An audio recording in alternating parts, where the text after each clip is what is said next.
नमस्कार दोस्तों। एनआरओ से अगर आपको फंड्स ट्रांसफर करने हो अपने फॉरेन अकाउंट में या एनआरई अकाउंट में, तो आपको कुछ चीजों का ख्याल रखना पड़ता है। याद रखें, एनआरई से एनआरई ट्रांसफर करने में कभी कोई इश्यूज नहीं आते, पर जब भी पैसा इंडिया से बाहर जाता है तो उसको गवर्न करती है, उसको रेगुलेट करती है इनकम टैक्स डिपार्टमेंट और FEMA laws. Income tax department यहाँ पे ऑलरेडी आपको कहती है कि ये जो भी फंड्स आपके एनआरओ में पड़े हैं, इसका सोर्स क्या था और इसके सोर्स के ऊपर आपने अभी तक टैक्सेस भरे हैं या नहीं भरे। फेमा यहाँ पे कहती है कि आप $1 मिलियन तक एक साल में ट्रांजैक्शन कर सकते हो, यानी कि एक फाइनेंशियल ईयर में जो आपकी लिमिट है फंड ट्रांसफर की वो सिर्फ $1 मिलियन की है। इससे ज्यादा भी आप कर सकते हो, ऐसी बिल्कुल लिमिटेशन सी नहीं है, लेकिन उसके लिए आपको आरबीआई से परमिशन लेनी पड़ती है। अब यहाँ पे सबसे बड़ा गेम क्या होता है, जब आप फंड्स ट्रांसफर करते हो एनआरओ से एनआरई में, तो आपको जरूरत पड़ती है A2 फॉर्म, जो कि आपका बैंक देता है। जिस भी बैंक में आपका एनआरओ अकाउंट हो वो आपको ये A2 फॉर्म देता है, जिसके बाद आपको 15CA जो कि आपका सेल्फ सर्टिफिकेशन है और 15CB इसके साथ अटैच करना पड़ता है। ये 15CB आपको एक सर्टिफाइड चार्टर अकाउंटेंट ही दे सकता है।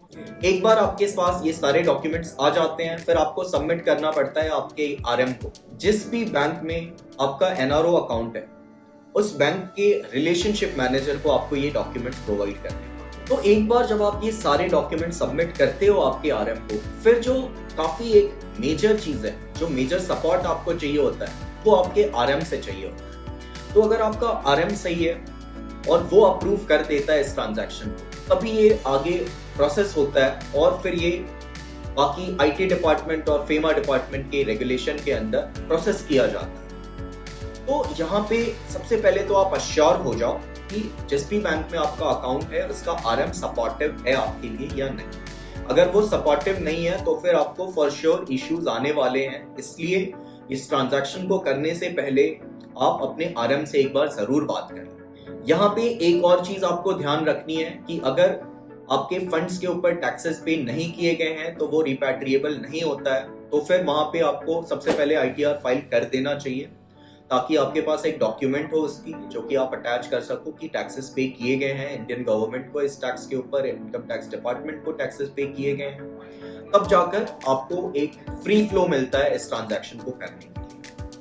अब यहाँ पे जब ये सारी चीजें अप्रूव हो जाती हैं, तब जाकर ये पैसे ट्रांजैक्ट होते हैं 3 से 4, किसी किसी बैंक के अकॉर्डिंग 5 से 6 वर्किंग डेज में ये ट्रांजैक्शंस होते हैं। अब जब ये ट्रांजैक्शन होता है तो यहाँ पे आपका ₹1 का भी नुकसान नहीं होता है, क्योंकि ये इंडियन करेंसी में ही ट्रांसफर हो रहा है, तो सेम अमाउंट ट्रांजैक्ट होती है। बैंक के कुछ मिनिमल चार्जेस होते हैं, कुछ ₹150 के अराउंड जो आपको चार्ज किए जाते हैं। इसके अलावा कोई हिडन चार्जेस नहीं होता है। लेकिन जब आप एनआरई अकाउंट से अपने ओवरसीज अकाउंट में इन फंड्स को ट्रांसफर करते हो, तो वहां पे पिक्चर आती है एफएक्स करेंसी एक्सचेंज रेट्स का।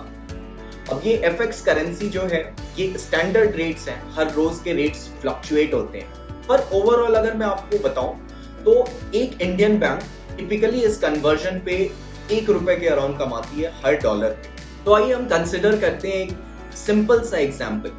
मेरे पास 50 लाख पड़े हैं जो मेरे एनआरओ अकाउंट में है। अब मुझे इन फंड्स को ट्रांसफर करने हैं मेरे एनआरई अकाउंट में, तो उसके लिए मैं सारे डॉक्यूमेंटेशन करता हूँ, सीए की हेल्प लेता हूँ, मैं आरएम की हेल्प लेता हूँ और ये ट्रांजैक्शन करता हूँ। ये ट्रांजैक्शन किसी तरह हो भी जाता है पॉसिबल, ठीक है। अब यहाँ पे मुझे एक पेनी, ₹1 का भी नुकसान नहीं होता है। 50 लाख एग्जैक्ट अमाउंट ट्रांजैक्ट होता है मेरे एनआरई अकाउंट में। लेकिन अब जब मैं कोशिश करूंगा कि मैं इन पैसों को एनआरई से निकालकर ओवरसीज में लेकर जाऊं, तो वहां पे जो करेंसी एक्सचेंज चार्जेस होते हैं, तो ये 50 लाख जो है अगर डॉलर्स में आप कंसिडर करो तो ये कुछ $64,000 होते हैं। अब इस $64,000 पे अगर बैंक ₹1 भी कमाता है कन्वर्जन चार्जेस में, तो बैंक ने कमाया ₹64,000 आपसे।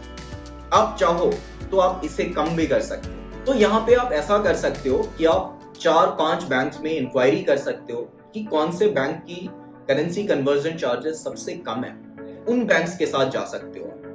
एक बार आप अच्छा बैंक सेलेक्ट कर लेते हो जहां पे आपको सपोर्टिव आरएम मिल जाता है, तो फिर आपका काम काफी आसान हो जाता है। प्लस आपके जो एक हेवी लॉसेस आप सह रहे थे करेंसी कन्वर्जन चार्जेस को लेकर, आप उसे भी मिनिमाइज कर सकते हो, जो कि कई केसेस में तो कई बैंक्स में ऐसे जानता हूं जो 25 पैसे 40 पैसे लेकर भी काम करते हैं ये currency conversion. Go for those banks. एक बात और जो आपको यहाँ पे ख्याल रखना है, अगर आपका सेम बैंक में एनआरओ और एनआरई अकाउंट है तो फिर आपके लिए रिपैट्रिएशन, मतलब ये एनआरओ से एनआरई का सफर जो है, ट्रांजैक्शन, ये काफी इजी हो जाता है। तो हमेशा कोशिश करो कि आप एक ही बैंक में अकाउंट रखो अपने दोनों, और क्योंकि यहाँ पे सेम आरएम आपको हेल्प कर सकेगा, क्योंकि बैंक सेम है, आरएम वही है, वो आपको हेल्प कर देगा इस ट्रांजैक्शन को कंप्लीट करने में। इसके अलावा अगर आपको ऐसे किसी बैंक में अकाउंट ओपन करना हो तो आप हमें रीच आउट कर सकते हो, नीचे कमेंट में आप मेंशन कर सकते हो,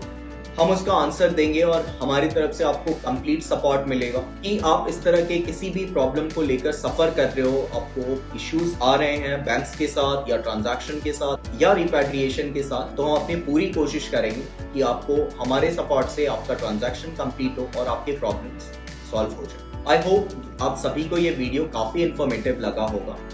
काफी ज्यादा रिसर्च करके फिर आपके लिए मैं ये सारे इन्फॉर्मेशन एक्सट्रैक्ट करता हूँ। अगर आपको ये वीडियो सच में पसंद आई तो इसे लाइक करना मत भूलना, और अगर अभी तक चैनल को सब्सक्राइब नहीं करा हो तो डू सब्सक्राइब।